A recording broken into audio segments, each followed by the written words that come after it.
ठीक वशिष्ठ जी दिल्ली से। राधे राधे श्री हरिवंश। जय श्री राधे महाराज जी, आपके चरणों में कोटि कोटि प्रणाम। महाराज जी, ईश्वर की कृपा एवं आशीर्वाद से तथा आपके प्रवचन सुनकर धर्मानुसार आचरण के लिए निरंतर प्रयासरत है।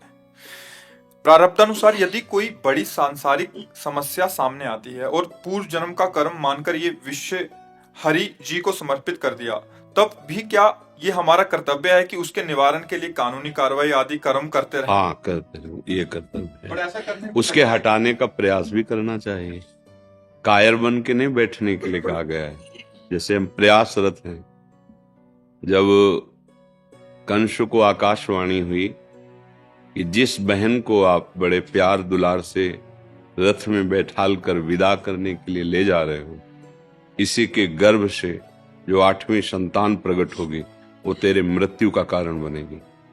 आकाशवाणी सुना, क्रूर कर्मा था। जब देवकी नहीं रहेगी तो संतान कैसे होगी?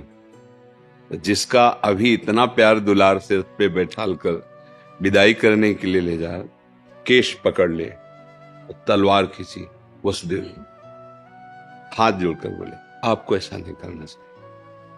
आपकी प्यारी बहन है, अभी तो देखो मेहंदी लगाए हुए सुहाग के चिन्हों से युक्त है, आपको ऐसा नहीं। आप वीर पुरुष हैं, स्त्री की हत्या करना वीर पुरुषों के लिए नहीं, शोभा नहीं देता। रही मृत्यु की बात, तो जिसका जन्म हुआ उसकी मृत्यु होती ही है। आपको अगर ये डर लगता है कि इनके पुत्र से होगी, तो मैं वचन देता हूं जो पुत्र होगा वो आपके। वसुदेव जी सत्य थे, सत्यवादी थे, उसको विश्वास था वसुदेव जी कभी झूठ नहीं बोलेंगे। छोड़ दिया देव।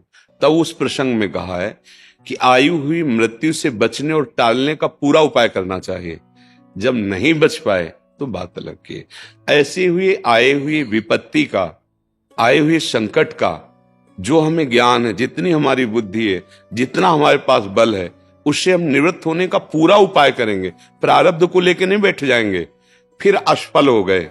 अब विचार से हम उसका समन करेंगे कि प्रयास पूरा किया पर विधान ऐसा ही था, मुझे हारना था, मुझे दुख भोगना था, या अमुक घटना होनी थी, मैंने तो पूरा प्रयास किया। प्रयास के लिए कहीं निषेध नहीं किया गया। पुरुषार्थ करने पर भी यदि हमारी पराजय हो रही है तो फिर दैव बलवान हो गया। दैव माने पूर्व प्रारब्ध बलवान हो गया।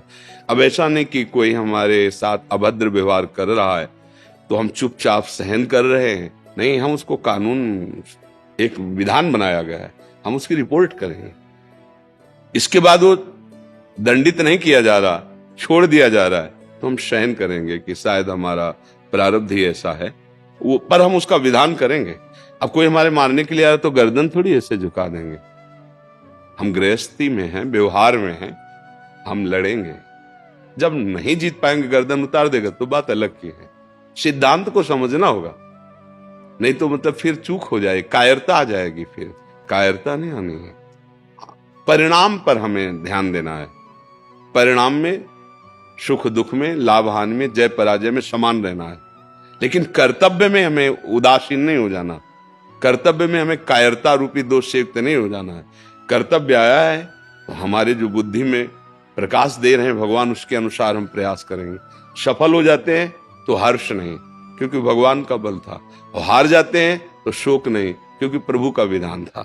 ऐसा हम विचार करके सुख दुख से ऊपर उठ सकते हैं। शास्त्रीय विचार या अध्यात्म संसारी लोग नहीं समझेंगे, उसमें उनकी अलग बुद्धि रहती है। परमार्थ के पथिक को ऐसा ही करना चाहिए।